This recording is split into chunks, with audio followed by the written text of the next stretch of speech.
Hi guys, இந்த சேனலில் full and full option பையிங்கை பற்றி டீப்பாக பார்த்துட்ருக்கோம். நீண்ட நாளைக்கு பிறகு பார்த்தீங்க அப்படின்னா நான் இன்றைக்கி ஒரு வீடியோ ரெக்கார்ட் பண்ணியிருக்கேன். இது என்றைக்கு போஸ்ட் பண்ணுறேன் அப்படிங்கிறது எனக்கே தெரியாது. ஏன் அப்படின்னா ஒரு சில பர்சனல் ஒர்க் இருக்கிறதுனால இதில் எடிட்டிங் ஒர்க்லாம் இருக்குது. ஸோ அதுக்கப்புறம் கண்டிப்பாக இந்த வீடியோ போஸ்ட் பண்ணுவேன். நாம் ஒரு ஆப்ஷன் பையர் அப்படின்னா மார்னிங் மார்க்கெட் ஓப்பன் ஆன உடனே ஒரு பதட்டம் அப்படிங்கிறது உருவாகும். ஓகேங்களா, இது எல்லாருக்குமே காமனான அந்த பதட்டம் தான். இந்த பதட்டத்தை கம்மி பண்ணணும். ஏன் அப்படின்னா நம்ம ப்ரீவியஸ் டே அல்லது லாஸ்ட் மந்த்து அல்லது அதுக்கு முன்னாடி அந்த லாஸ் பண்ணியிருக்கோம் இல்லையா? ஸோ அதை கொஞ்சம் திங்க் பண்ணி பார்க்கணும். எல்லாமே இந்த பதட்டத்தினால தான் உருவாகுது. ஓகே, மார்க்கெட்டில் இந்த பதட்டம் வந்தது அப்படின்னா ரியாலிட்டியாக மார்க்கெட்டில் என்ன நடக்குது அப்படிங்கிறத கொஞ்சம் கூட திங்க் பண்ண முடியாது.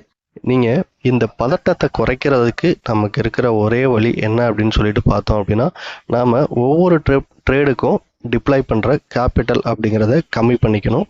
அது உங்களுக்கு தகுந்த மாதிரி நீங்கள் கம்மி பண்ணிக்கோங்க. முடிஞ்சளவு 10% அப்படிங்கிற கேபிட்டலை யூட்டிலைஸ் பண்ணுறது அப்படிங்கிறது எனக்கு பெஸ்ட்டாக இருந்தது. நான் ரொம்ப வீடியோஸில் சொல்லியிருக்கேன்.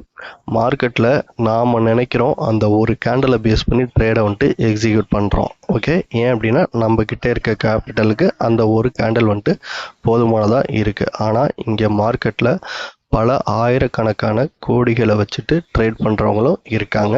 அவங்களுக்கு அந்த ஒரு 3 மினிட்ஸ் அல்லது ஒரு 5 மினிட்ஸில் ஒரு ட்ரேடை பார்க்குறாங்க அப்படின்னா அவங்களால அவங்களோட கேபிட்டல் ஃபுல்லாக இங்கே டிப்ளாய் பண்ண முடியாது. ஓகே, இதை நல்லா புரிஞ்சுக்கோங்க. ஒரு சரியான இடத்துல ஒரு பையிங் கேண்டல் அல்லது செல்லிங் கேண்டல் எப்படி நம்ம மார்க் பண்ணியிருக்கிறது அப்படிங்கிறத பற்றி ரொம்ப வீடியோவில் நம்ம எக்ஸ்பிளைன் பண்ணியிருக்கோம். ஓகே கைஸ், இப்போ இன்னைக்கான கான்செப்டுக்குள்ளே போகலாம். அதுக்கு முன்னாடி நான் ஒரு விஷயத்த உங்ககிட்ட சொல்லிக்கிறேன். அதாவது நாம் எல்லாருமே இந்த மார்க்கெட்டில், அதாவது ஆப்ஷன் பையிங்கில் பார்த்தீங்க அப்படின்னா ஒரு கடைக்காரர் மாதிரி நம்ம மைண்ட் செட்டை வச்சுக்கணும். அதாவது நாம் ஒரு பொருளை வாங்கி விற்க நாமளே பர்சனல் யூஸுக்கு யூஸ் பண்ண போகிறது கிடையாது. ஓகேங்களா, இதை நல்லா புரிஞ்சுக்கோங்க. ஆப்ஷன் பையர் அப்படின்னா இந்த வார்த்தையை நான் மறுபடியும் சொல்கிறேன், நல்லா புரிஞ்சுக்கோங்க. நாம் ஒரு கடைக்காரங்க மாதிரி ஒரு பொருளை வாங்கி விற்க போகிறோம். இப்போ கான்செப்டுக்குள்ளே போயிடலாம்.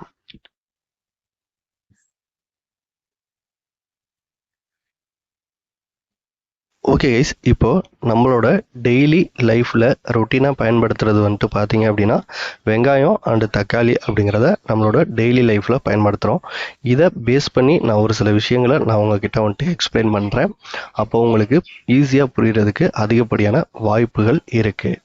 இப்போது வெங்காயத்தோட விலை அப்படிங்கிறது 100 ரூபாயா இருக்குது அப்படின்னு சொல்லிட்டு வச்சுக்கலாம். தக்காளியோட விலை அப்படிங்கிறது பார்த்தீங்க அப்படின்னா 50 ரூபாயா இருக்குது அப்படின்னு சொல்லிட்டு வச்சுக்கலாம். நாம் எல்லாருமே பார்த்தீங்க அப்படின்னா இதை ஹோல்சேலாக பர்ச்சேஸ் பண்ணி நாம் ரீட்டைலில் விற்க போகிறோம் அப்படிங்கிற ஒரு மைண்ட் செட்டில் இந்த வீடியோவை இதுக்கப்புறம் கண்டினியூவாக பாருங்கள். இந்த வெங்காயத்தை பார்த்தீங்க அப்படின்னா நாம் மார்க்கெட்டில் வாங்குறது 100 ரூபாய்க்கு வாங்குகிறோம். ஆனால் நம்ம கிட்ட வாங்குறதுக்கு 25 பேர் தான் இருக்கிறாங்க.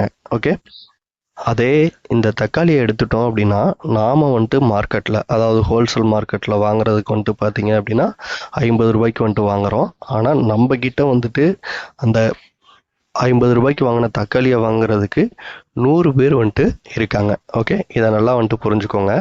இப்போது இப்படி இருக்கும் பொழுது நான் ஒரு ஹோல்சேல் பையர். ஓகே, நான் போயிட்டு இந்த 100 ரூபாய் இருக்கிற வெங்காயம் அப்படிங்கிறத நான் வாங்கி விற்றா எனக்கு அதிகமான ப்ராஃபிட் கிடைக்குமா, அல்லது இந்த தக்காளி 50 ரூபாய்க்கு விற்கிற தக்காளியை வாங்கி நான் இந்த 100 பேர்த்துக்கிட்ட விற்றா எனக்கு ப்ராஃபிட் அதிகமாக கிடைக்குமா அப்படின்னு சொல்லிட்டு திங்க் பண்ணுங்கள். ஓகே, இப்போது நீங்கள் கேட்கலாம், வெங்காயமும் தக்காளியும் அப்படிங்கிறது பார்த்தீங்க அப்படின்னா நமக்கு டெய்லி யூஸ் ஆகுது. அப்போது தக்காளியும் வெங்காயமும் இருந்தால் தான் ஒரு குழம்பு பண்ண முடியும் அப்படின்னு சொல்லிட்டு அறிவாளித்தனமாக கமெண்ட் பண்ணாதீங்க. இங்கே நான் சொல்கிறது call option put option. Okay, இதை நல்லா மைண்டில் வச்சுக்கோங்க. இது ஒரு சினாரியோ. இந்த மாதிரி வந்துட்டு மார்க்கெட்டில் நடக்கிறதுக்கு அதிகப்படியான வாய்ப்புகள் வந்துட்டு இருக்குது. ஓகே, இதுக்கு அடுத்த சினாரியோ எப்படி இருக்கும் அப்படிங்கிறதையும் பார்க்கலாம்.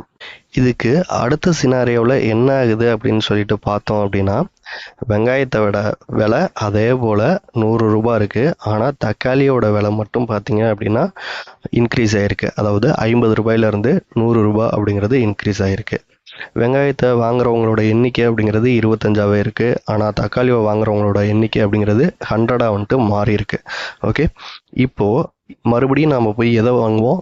தக்காளியை வாங்கி வைப்போமா, வெங்காயத்தை வாங்கி வைப்போமா அப்படிங்கிறது தான் இங்கே ரொம்ப ரொம்ப பெரிய விஷயம்.